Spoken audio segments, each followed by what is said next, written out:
1 Corinthians chapter 7. Now concerning the things about which you wrote to me, it is good for a man not to touch a woman. But, because of sexual immoralities, let each man have his own wife, and let each woman have her own husband. Let the husband give his wife the affection owed her, and likewise also the wife her husband. The wife doesn't have authority over her own body, but the husband does. Likewise also the husband doesn't have authority over his own body, but the wife does. Don't deprive one another, unless it is by consent for a season, that you may give yourselves to fasting and prayer, and may be together again, that Satan doesn't tempt you because of your lack of self-control. But this I say by way of concession, not of commandment. Yet I wish that all men were like me. However, each man has his own gift from God, one of this kind, and another of that kind. But I say to the unmarried and to widows, it is good for them if they remain even as I am. But if they don't have self-control, let them marry. For it's better to marry than to burn with passion. But to the married I command, not I, but the Lord, that the wife not leave her husband, but if she departs, let her remain unmarried, or else be reconciled to her husband, and that the husband not leave his wife. But to the rest I, not the Lord, say, if any brother has an unbelieving wife, and she is content to live with him, let him not leave her. The woman who has an unbelieving husband, and he is content to live with her, let her not leave her husband. For the unbelieving husband is sanctified in the wife, and the unbelieving wife is sanctified in the husband. Otherwise your children would be unclean, but now they are holy. Yet if the unbeliever departs, let there be separation. The brother or the sister is not under bondage in such cases, but God has called us in peace.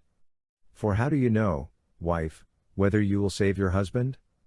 Or how do you know, husband, whether you will save your wife? Only, as the Lord has distributed to each man, as God has called each, so let him walk. So I command in all the assemblies. Was anyone called having been circumcised? Let him not become uncircumcised. Has anyone been called in uncircumcision? Let him not be circumcised. Circumcision is nothing, and uncircumcision is nothing, but what matters is keeping God's commandments. Let each man stay in that calling in which he was called. Were you called being a bondservant? Don't let that bother you, but if you get an opportunity to become free, use it. For he who was called in the Lord being a bondservant is the Lord's free man. Likewise he who was called being free is Christ's bondservant. You were bought with a price. Don't become bondservants of men.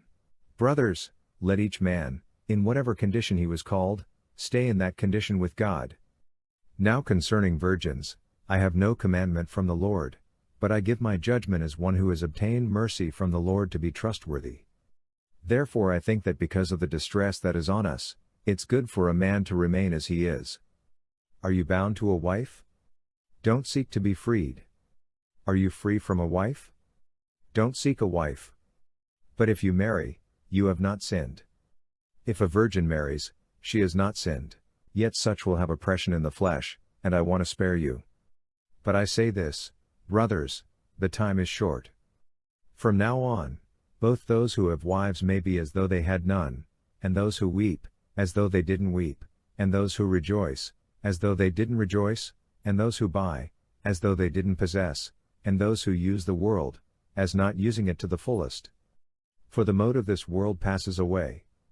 But I desire to have you to be free from cares.